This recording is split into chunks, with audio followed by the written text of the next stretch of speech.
right, we are live. I Holy see cow. it. For anybody who is watching this or watching the recording, we just fought Google Hangouts for the last 5 minutes to get this thing to work. But that said, I am so excited for us to be bringing back Facilitating XYZ Live.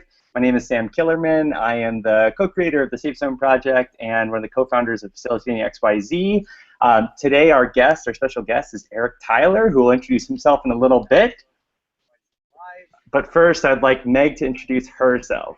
All right. Hello, everyone. I'm so excited to see this little live button going, and I'm very excited for this interview and for Erik to do some awesome little introduction to everybody out there. And here he is. Hi. My name's Erik Tyler.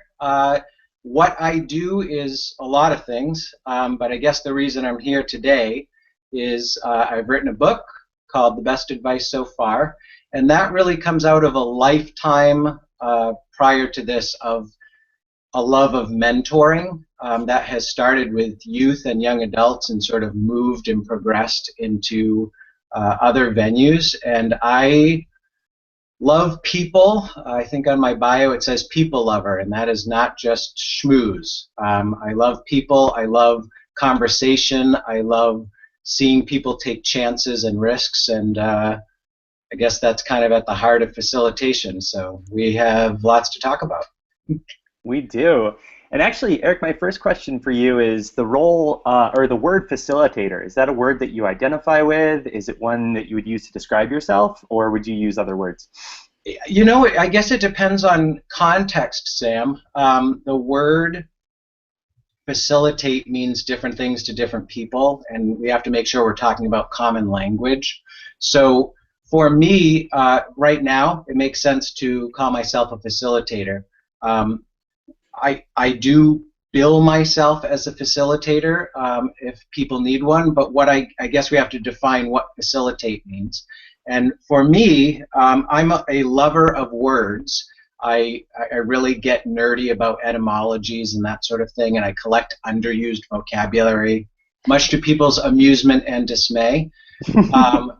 But anyway, I love words, and the word facilitate, which I'm sure you know being facilitators yourself, comes way back from the Latin verb that sort of got up to where we are in Spanish of facil, which is easy.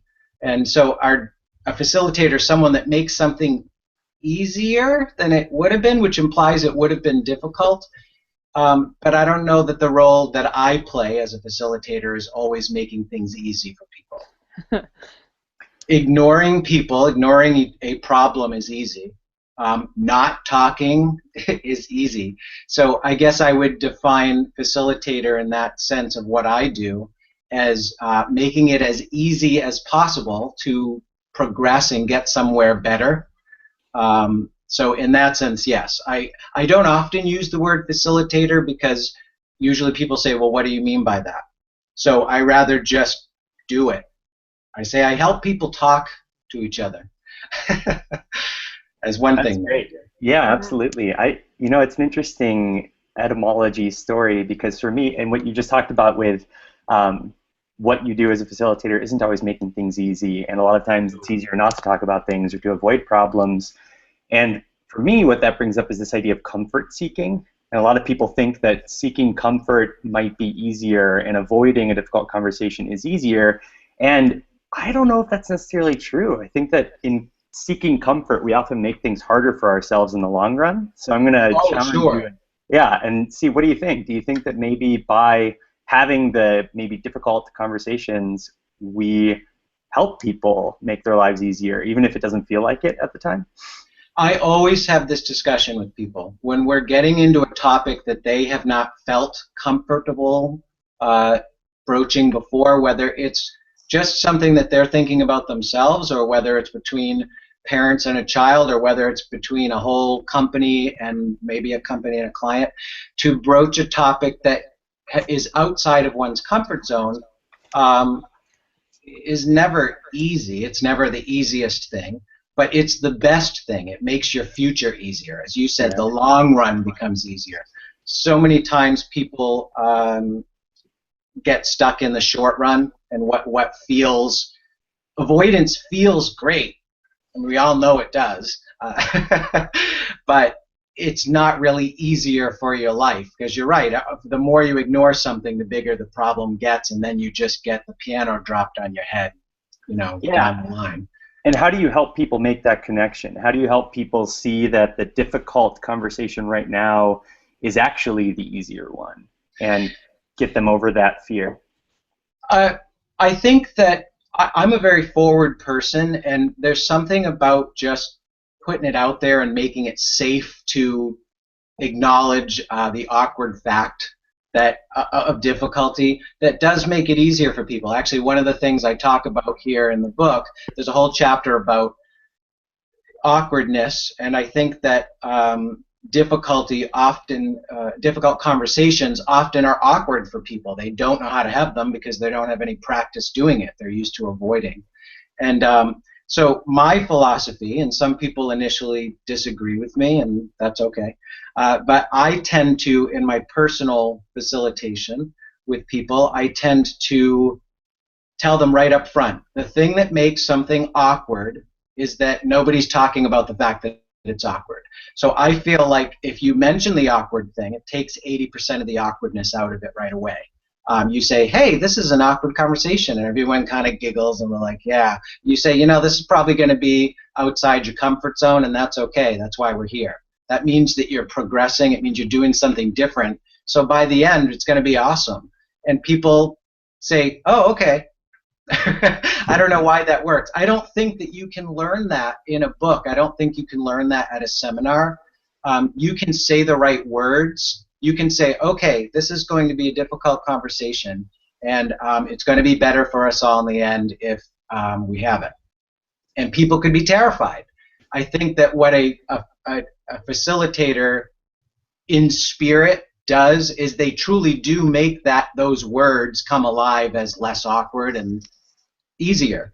I don't think everyone can be a facilitator and just learn the words any more than everybody can be a musician or a singer just by learning, taking lessons. I think you either have that in you to do or you don't. So that I have like a ton of questions before, but now I want to talk about that last thing you said, which is the idea that so something me and Sam talk about pretty often is this idea of an imperfect role model, that a facilitator is somebody who needs to be able to role model for the group imperfection, and that's kind of what I was hearing in what you were saying. So I'm interested to know, do you agree with that idea that a facilitator kind of does need to role model what they're asking their participants to do? And I'd also love to know more about what you were saying around you can't learn how to do some of that in a book. And yeah, can you speak to that a little bit more? Sure. Remind me of your first part again, because I want to make sure I'm not getting off track. Yeah. So the idea of a facilitator as an imperfect role model. Okay, I'm going to be really honest with you. It's easy for a facilitator to help other people talk about their difficult thing. Yeah. When any of us is the one that's in the spotlight, which apparently the sun is doing for me right now. Anyway, when we're the one who someone is trying to help us, or we're on the hot seat, it's harder, and yet. So let's say that I'm in a group, and it's just some people that have had some long-standing things that need to be said, and nobody has said them. I can facilitate that pretty easily because I'm not involved. The reason that I can facilitate it is I don't have a stake in it. It's not if it and I say that often. Hey, whatever you guys do, I'm going to get up tomorrow. My day is going to be very much the same. This is about you, and this makes it easier for you.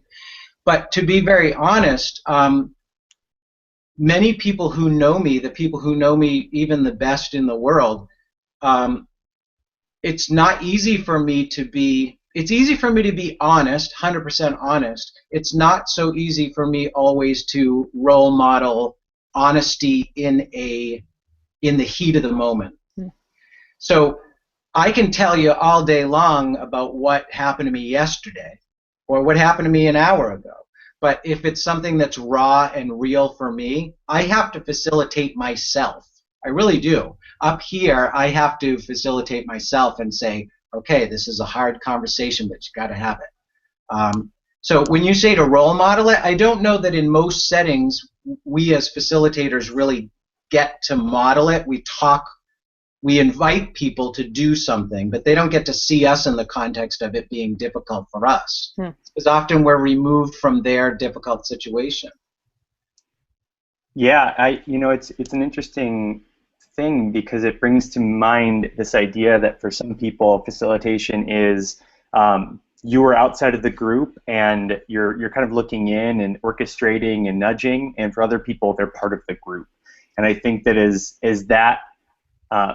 As dichotomous as that sounds, a lot of us do both of those things in any sort of a setting, but it's what I'm hearing and what you're talking about, where sometimes you're with the group and you're feeling what the group is feeling and you're going through that with them, and other times you have to separate yourself, and that allows you to help the group better work through whatever they're feeling and whatever they need to talk about. Yes, let me qualify something, and I'm just going to turn this so we're not getting 100% glare here. Make sure we keep the candle in the background. Yes. Mood lighting. Mood lighting. People can deal with it. I'll be shiny for a minute. What I would say is that it's kind of all relative. When I go into a group, I'm going to give you an example because sometimes a concrete example works better. I was facilitating a group in Maryland recently who I don't want to name them at this time, but anyway, they asked me to come in to help them deal with high-profile, difficult, demanding, and diva-like clients, which they deal with often. It has to do with one of the pageants. So they basically run the pageant. And and this would be typical. I'm giving you an example, but this is typical of what happens when I facilitate. So they asked me to come in to help them deal with difficult issues, and what winds up coming out of it is people, and I'm giving you a real example, people are crying and people are saying, you know, I'm really afraid of failure, or people say, and this has nothing to do with why they brought me in, it's just where the organic conversation went. My mom died a year ago and I've been faking that I'm okay. I actually, the owner of this particular business at one point stopped and said, I'm really mad right now. And I thought that was good. He was really vulnerable in front of his employees, and he said, I'm mad because I don't want to like these people. And you're showing me a side of their humanity, and I don't want to, because then it's hard to hate them. And people get real, and I think that does happen when I say things are relative. That happens when we're real. And I am real with people. I tell them about my own stuff. What I'm telling you is that sometimes people feel like, wow, you're being really real with me when I talk about what happened yesterday or last week. Yeah, okay. That's easy for me, but for many people, that's a whole new animal. That opens things up in them like, wow, you told me about this really personal thing that happened to you.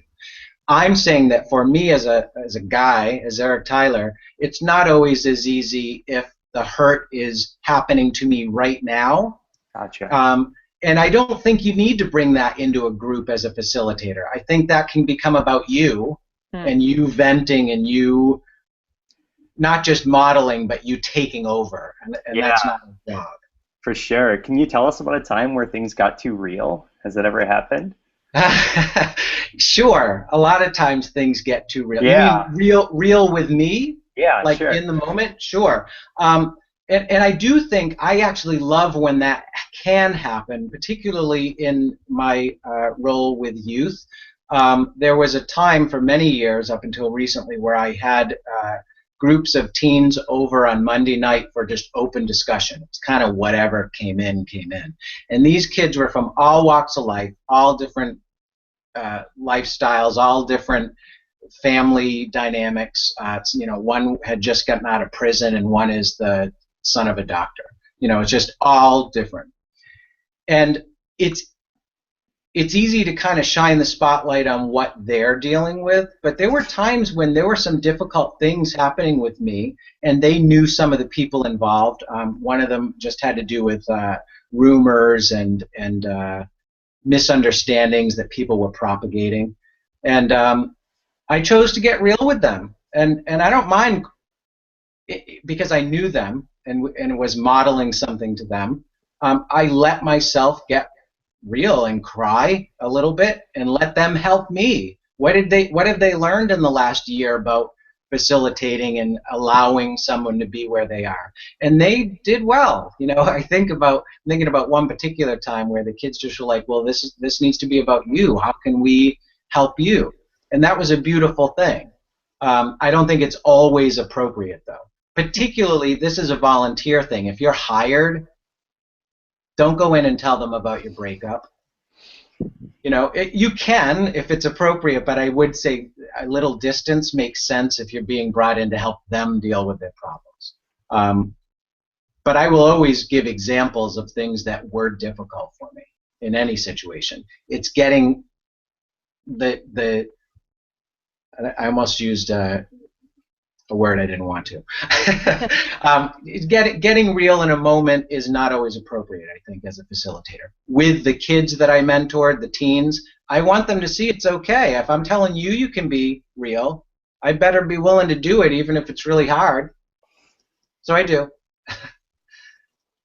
Yeah, that's I think I definitely agree with the idea that there's times to be self-disclosing and there's times not to be, and if it's helping you work through your stuff, those are harder times to know, or those are more rare times, I think, is when it's appropriate to let the folks that you're supposed to be kind of facilitating help you with your stuff.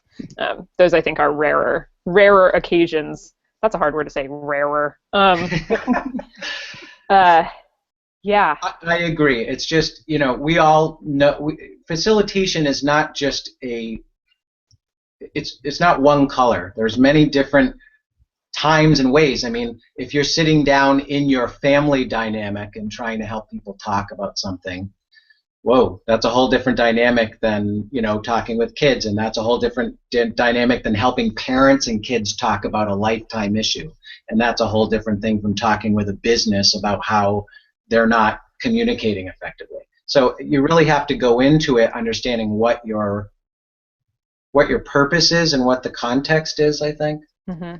Do you find yourself facilitating in personal situations, like around family or in friendships or romantic relationships, anything like that? Do you find yourself doing that? You know, it's funny. My very best friend in the world said to me the other day, kind of that I don't need to try or think so much about facilitating or helping make conversation easier. It's just who I am. It's what I do. Mm-hmm. So I mean, this is really weird, but like, you know, 6 people could be in line in front of me at a convenience store, and it's, how are you? Good, and you? Need anything else? No thanks. Have a nice day. You know, and then I'll get up and I'll say, how are you? And they'll be like, well, if you really want to know. And I don't know what that is about me, but I mean, and then I'll wind up sitting on the curb with them, and they'll say, you know, I'm getting off of work in 20 minutes. Can I talk to you? I have this problem with my roommate or my mom or whoever it is, and I just wind up in those situations in real life all the time. Again, facilitation is making something easier that was difficult, and sometimes that's between people, and sometimes it's just inside of somebody. You're helping them facilitate what's going on inside of themselves. So I think that I get asked a lot in regular life situations between friends and in different situations, like, hey, you're really good at this, would you help us talk?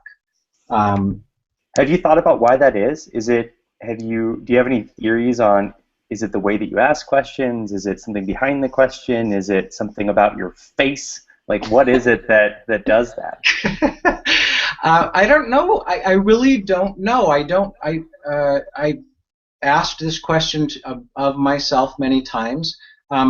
I don't want to get too far off, but I'll throw something out there. I do think that it's like a soul level thing. I don't believe that we are strictly biological creatures. I just can't. I have a hard time with that. And that doesn't get, I'm not trying to get off into religion or philosophy or anything like that. But I think that there is a spark that makes Mozart Mozart, and someone else can play Mozart and play Mozart really well, and they're not Mozart.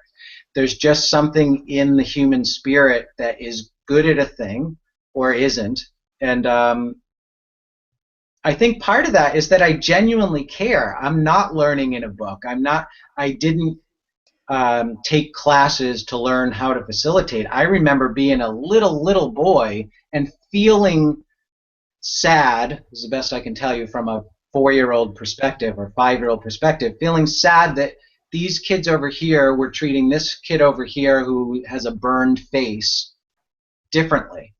And I want them to understand, like, don't you see that he's just like you? I remember these thoughts as a little kid. So Yeah. I've always been drawn to that and wanted to help people see each other past this. Whatever this is, whether that's culture, whether that's religion, whatever that is. I want people to see each other and go, wow, another cool human being that's not like me that I can learn from, not like, ugh, they're not like me. So that's been my whole life. Why is that? I don't know. It's just in me. So Wish I had a better answer. I mean, I like your answer a lot. And I have like not a pushback question, but if there was somebody who came to you and said, I don't think I have the natural disposition you have, like that people don't just pour their thoughts and feelings onto me, like I don't seem to invite that the same way that you do, but I'm really passionate about facilitation or having intimate dialogues with people or being able to connect with people the way that you do, but people aren't drawn to me the way that you seem to experience people being drawn to you. Like, can I learn it? Because there's been a couple times, that you've mentioned, and it's funny because like we're writing a book and you've written a book, and you've said a couple times like you can't learn this in a book, and so part of me is like, well, what about the person who's watching this being like, but I need to. I'm really bad at this right now. Okay, Like, good. We're talking about something important here. I don't mean that you can't learn anything from a book, or I wouldn't have written it. The book isn't about me. It's about you. Totally. People don't communicate effectively, and you can learn communication skills. Just saying talk less and listen more. If you do that, if you put that into practice, good things happen. If you, I know some people, who the first thing they'll say when you say, hey, I'm doing a YouTube interview today, they'll be like, oh yeah, I did one last year, and they shift to themselves. So yeah, can you learn to change your approach to people? Absolutely. Is it effective? Absolutely. I do think, though, that people who choose facilitation as a calling, whether that's paid or official or not, if they see themselves often in that role and it's something they're pursuing, which you're doing, I think you have to have a passion for people. And you do. I can tell that you do. Just in the time I've talked to you, you're like, I want to help people. That's what I'm talking about. I think that there are people who are facilitators who, okay, I'm going to open the can of worms. Let's do it. There are people I think there are people who are facilitators as a job who feel like this is a great way to make some money. And I think you should make money if you're good at something. I think that it's a struggle for me, actually, but I think that we all should be making some money doing what we love if we're good at it. But I think that if you only are doing it because it's cool or it's a status thing or you like to fix things or whatever, it comes across to the people you're trying to facilitate with, and they won't open up. You said, Meg, that people don't naturally do that, but I think, gosh, after talking to you for 5 minutes, I felt like I could be honest with you, and I wanted to be. So there is something about you that I knew you like me and you care about me and you decided that before you met me. Oh, that's an interesting idea. Yeah. I really like that. So it's almost like an assumption going into a situation. And when you're talking about being a people lover, that's been in the back of my mind the whole time we've been talking. I'm like, how if we were to distill down people lover, because I think I would describe myself in that way too. I was trying to think of like, what would that be if someone else were to ask, like, how do I be a people lover? Would you say that's something you generally do, Eric? Is that before you meet someone, you decide, I'm going to find a way to like this person or love this person or care about this person? 100%. Yeah. It's fun for me to actually have the person that's least likable feel like someone loved them by the end of it. That's fun for me. That is my life. You just summed it up. Can you tell us about a time that went really well, like where you just had someone who was absolutely, maybe objectively unlikable, and you just decided you were going to like that person, and you found it to just be, you were very grateful you made that decision? Sure, and I'm going to even be honest with you and say that I'm already planning ahead for when you ask me about a time it went horribly wrong. But I'm going to hold that. Okay. I guess off the top of my head, one type of example, which is I'll just pick a real person in my mind. But I met a man on a curb in Boston while I was heading to an event at a fine arts thing, and he was shaking a cup and saying that he needed money for surgery for his leg, or he was going to have it amputated. He had a big sign that had all this on it, and the person that I was with was pretty negative and said like, oh boy, the things people will come up with, you know. But I didn't. He was dirty. He was all the things you might expect, and the first thing I would ever do is to ask a name. I'm real big on names because I feel like there's so much dignity and like instant connection just in talking to somebody by their name. So anyway, his name was Mark, actually, if I recall correctly. And I said, Mark, tell me your story. Like, what happened? And by the time we were done, he pulled up his pant leg and took the wrappings off of his leg, and it was a mess. It was going to be amputation situation soon. So he wasn't lying in this case, and yet he was being rejected as a liar and as dirty and as someone without a name who was just bothering people going to the fine arts thing. Many times I can think of situations where the unlovable of society, and let's talk about facilitation. I'm thinking of another guy, and I just said to the person I was with, again in Boston, hey, I'd like to invite this person to dinner. Are you okay with that? And it facilitated something. It facilitated the person I was with seeing a different side of humanity.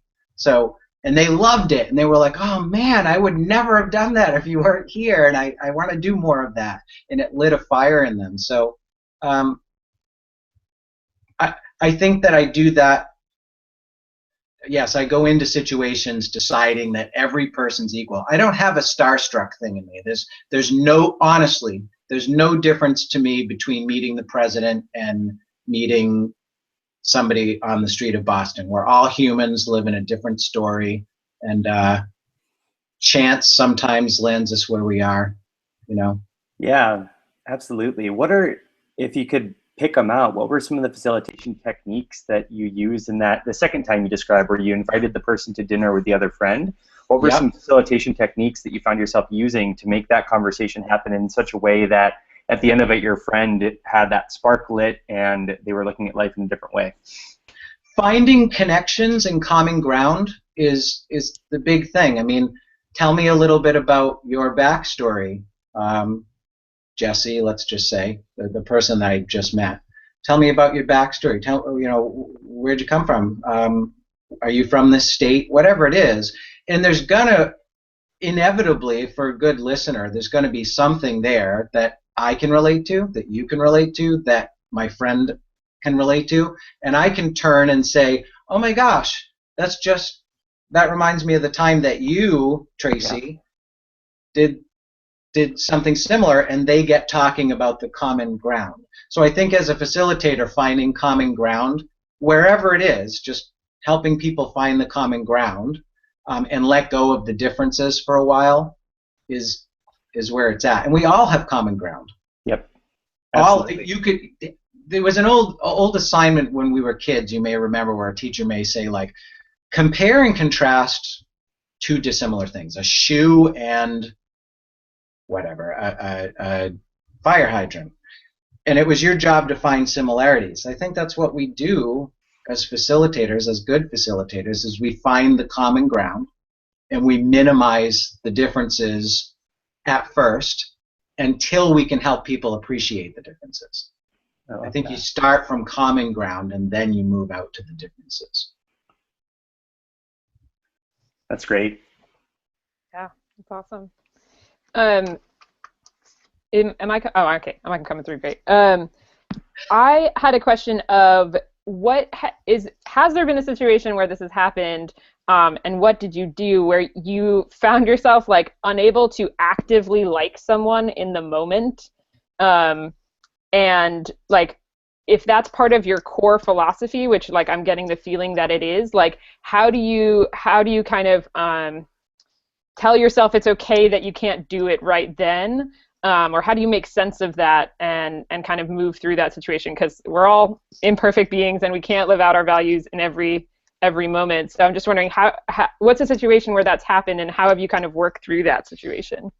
One of the most difficult things for me, one of the most difficult types of people for me to love, I go into the situation thinking I'm going to, but I'm just going to be honest and say there's a certain, I don't know if it's a type of person, but a situational thing with people that irritates me to no end, and it's really hard for me to like people.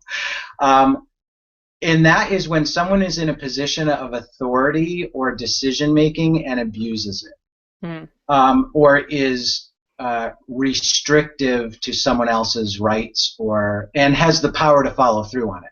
I don't have so much problem if you don't agree and you're on equal par, but if there's somebody who is in a decision making role and I feel they're misusing that role to be prejudicial against somebody, that irritates me. That is a person that's hard for me to smile and work into things, because often they're set in their ways, they're right, and they're not even a little teeny crack open to seeing how they're the same as the person that they don't like. They just don't like that person.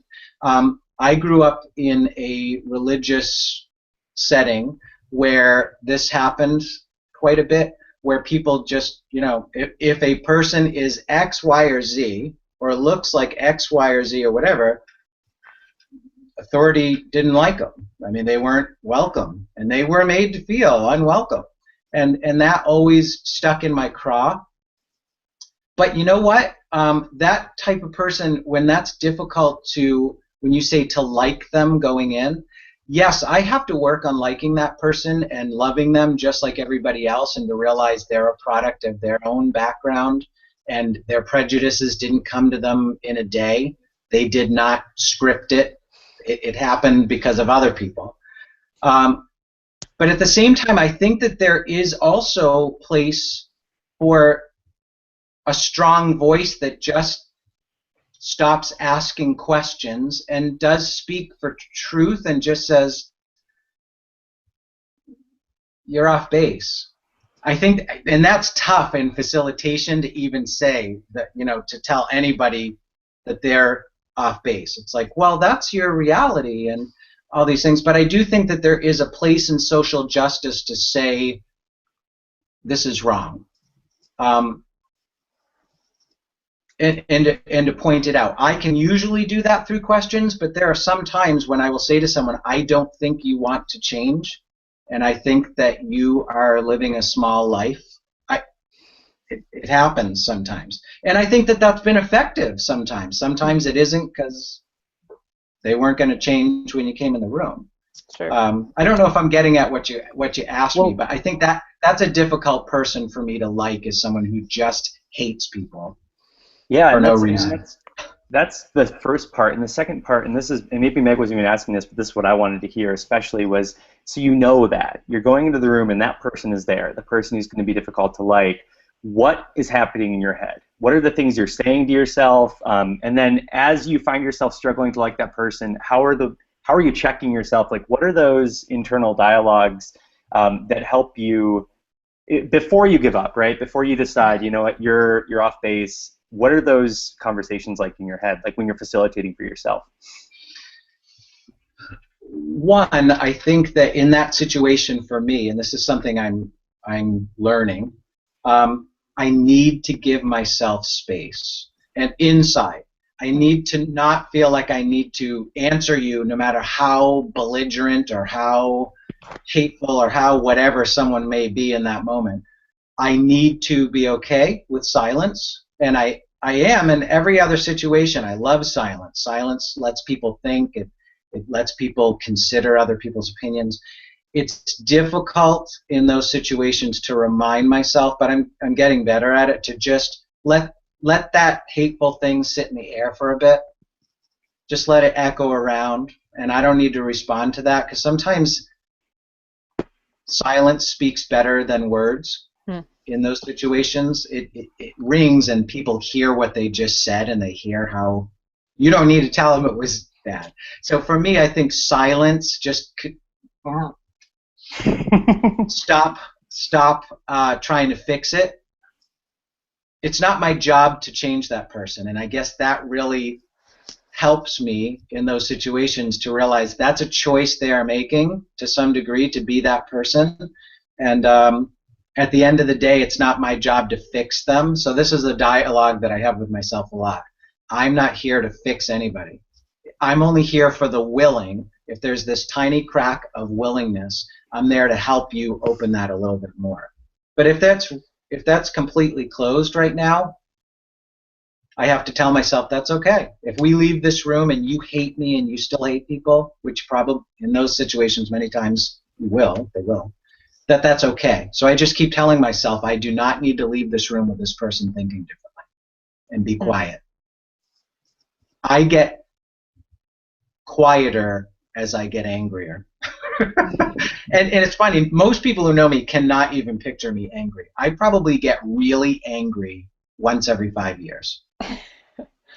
Well chosen, though. How close are we? What if it happened right now? This was the one we're. Now this is my angry face. You ready? I just get quiet and. Good to know. We'll keep our eyes peeled for that one. But you know what? I want to say this. I have people in my life that I have to let them speak into my life and help me facilitate too. All of us do. If we think we've got it all together and we're the facilitator, we know how to work it out, and we don't need anyone else's opinion, I think we're in trouble as humans, just as a person. I have my people, and I can say to them, here's what happened as objectively as I can tell you. What do you think? And they'll go, I think that you might have been off base here. What do you think about that? This one thing, I think what you said was good, but maybe here. In fact, I know your last interviewee, Chad. I remember the day that Chad went from being a kid to being an adult in my world, because I loved this other kid, this other older teen that we both knew, and I wanted him to change so bad. He was a heroin addict. He was in and out of jail, and I threw some paperwork down at this kid, and he said, well, I don't really want to talk about me. How are you guys? And I said, what have you guys been up to? And I said, you want to know what I've been up to? And I dropped this paperwork on him, and I said, I've been up to all night long trying to figure out how to help you play your last 2 cards here and not go to jail, again, and ruin your life. And he stormed out and walked down the road, and Chad was probably 18. He just sat for about 2 minutes, and he said, I love you, right? And I said, yeah. And he said, and I know that you love that kid, but I think you could have handled that better. and that's when a relationship changed, because someone was willing to speak into my life and I let them. It's hard as facilitators to be the one that people are drawing out, because we're used to being in the helper role, to let someone help us. And it's so important to let people be that role for us, because we can't always be objective, no matter how long we've been doing it. What advice do you have for facilitators who struggle with being facilitated? Is that a section in your book? I still haven't read it yet. What advice do I have for facilitators who struggle being facilitated? I'll let you know once I feel like I've mastered that. I guess the only advice I can say is that even if it's hard, like we're telling everyone else, you're being disingenuous if you go into groups and you say, hey, this conversation is going to be really hard and awkward, but I know it's going to be the best thing, and it's okay if it's messy, and we'll iron it out. And then if I'm not willing to let someone get me messy and draw me out and have the difficult conversation and trust that someone else knows something I don't know, as Bill Nye, the science guy, says, everyone you meet knows something you don't know. There are people better at facilitating than me, and there are people better at facilitating with me than I am at facilitating myself. So I think just being humble enough to take your own advice, that's what I would tell them is, don't take your next facilitation gig or role with someone else until you're willing to get authentic about yourself. And those are times I think that it's great in a group with other people to say, you know what, this is something that's still hard for me, and I'm committed to working on that, and it's messy. And just the other day I kind of got mad at somebody who tried to help me facilitate, but I worked through it. It was really hard, and I hated it, but we got through it, and I need that. So we, as humans, we all need it. Not just, you don't need it. We need this, and I need someone else to be that person for me. I think that's what I would tell another facilitator who has trouble, which is all of us, by the way, because none of us. If we're in all of us are in helping roles. We love to help things be easier for people. I think most people that are of that personality type and that desire have a hard time stepping into the role of being the helped. Yeah. Maybe you don't, but for sure. Sam, should we do some rapid fire questions? I think it's about time. Yeah, I just did. Boy, time is flying. Scared. Do not ask about the costume, the wardrobe malfunction. Oh, well, that'll be the first rapid fire question. But all right. Just for ready here, Eric, these are rapid fire asked. They don't have to be rapid fire responses. Okay. But respond as quickly as you feel comfortable responding. And I'll ask the first one. Tell us about the wardrobe malfunction. Oh, I'm just making a Janet Jackson reference. Dang. Okay, I was ready for it. Okay, what are 3 words that you would use to describe facilitation? Rewarding, difficult. Wow. Fulfilling's kind of like rewarding, but I would say for me, fulfilling. What about wow? Does wow count? Wow. Sure. I mean, wow. I feel like wow about facilitation. Yeah. Okay. We just lost Meg for a second. Meg, are you back? I'm back. Sorry. All right. No problem. So we got those 3. I feel like, yeah, okay. So here's a question. If you could apply one ground rule or kind of like group norm that you might set in a facilitation space to the entire world, what would that be?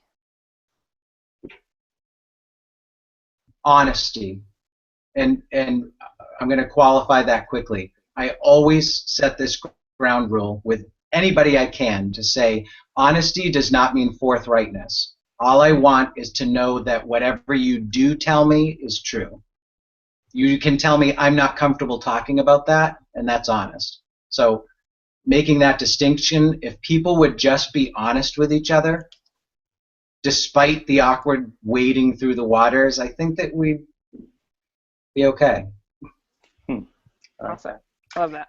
What stresses you out as a facilitator? During the facilitation going on, or just in life outside of that, around it? Whatever you feel During? compelled to answer. Sure. Okay.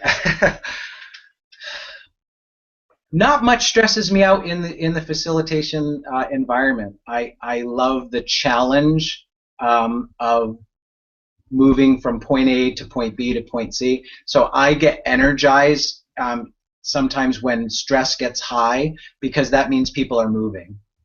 And I do feel like as stress gets higher among the group, mine gets lower, because I counterbalance. But I would say outside of facilitation, what stresses me out is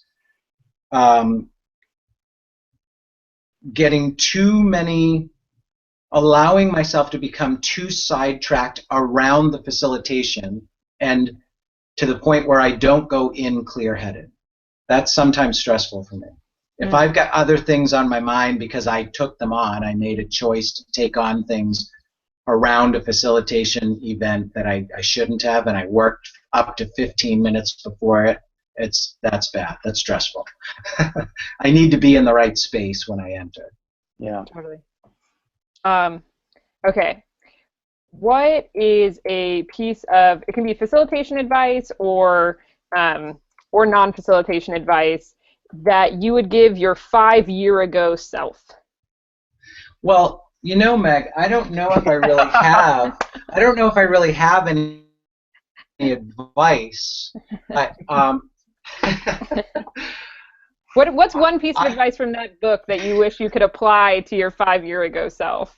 Well, you know, the funny thing is the whole book is stories of my life and how I have changed. They are real stories. I'm not distancing myself here. So I would say one piece of advice that I would have given myself long ago would be kind of what we already talked about a little bit today, is to let people in. I spent a good deal of my life dealing with my own stuff and never telling anybody, and everybody perceiving me as the perfect, the valedictorian, the musician, the top of the class, everything I did was gold.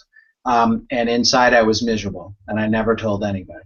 So I guess I would tell myself, the kid me, I would say, let people in. You asked, though, about 5 years ago. The me 5 years ago, you know what? I would tell the me 5 years ago some of the same stuff I'm telling me now. I just maybe would tell myself more frequently then, which is stop taking on so much stuff in your life. Like, do what you love, focus on your passions, and stop getting sidetracked with ridiculous side stuff that just eats up your time. That's the biggest thing that I would tell me then, and I'm telling myself now. Hey, you. Stop doing that. When you watch this back, you can just play that on loop. That's it. I read this book. I've read this book the billion times necessary to write it and edit it, but I also read it, I'm being honest with you, I read my own blog stuff, and it's so great when you can look at it third person and teach yourself. Yeah. I love that. I love that moment where I go, geesh, I'm glad I wrote that moment, because I need that, because I sucked at it today. That's great. Where's a unique place you facilitated? Well, again, based on, I'd love to give you a varied answer, but I have to say, though, the weirdest one was this pageant. Weirdest thing, honestly. You think you saw Toddlers and Tiaras or whatever. It's weird. It is just a weird environment that is so unreal. It's like it's a show and everybody's an actor. You just can't believe the things that go on. So I would say that is the weirdest recent one. It was just, not much shocks me in life, honestly. And there were many times I was just like, what just happened? Are you kidding right now? Like, it was interesting, difficult, all right. Weird. Okay, a couple more. What is a not directly facilitation related experience that you think every facilitator should have? travel and travel to places with people as unlike you as possible. I think that it's great to be the minority. Great. Awesome. What book do you recommend most to others, I guess, other than your own? Well, I actually do recommend to others, probably more than my own, believe it or not. Can I give you two? You may. Okay, so one book that I really has really helped me as a facilitator and that I recommend often is, and I don't know these guys, I've written to them and they've written back and been great guys, but there's a book by Chip and Dan Heath called Made to Stick, and it's just about getting your ideas simplified, cutting out language to get to this simple mind reading stage almost, and making what you say memorable. And I think in order to be a good facilitator, you might have an hour, or like we have a 45 minutes or so here. You want people to remember what you said later and to think about it later. We can't all get accomplished in an hour. So their book's great. And then kind of a weird retro one, but one I would highly recommend is a book called The Right Thing to Say by Judith Martin, who was actually Miss Manners back in the day. It's hysterical, but there's so much good advice in it about talking with people and being direct yet gentle in a variety of situations. It's a fun read, but you walk away going, wow, like I just thought differently. Awesome. Great. I haven't read either of those, so I'm excited to check them out. Yeah. Do you have any online resources or websites that you frequent that you would or not frequent, but go to and just really love that you'd recommend to others? Sure. Okay, I got to think about whether I'm pandering right now. No problem. Pandering is totally okay. Yeah, this is a pander-friendly space.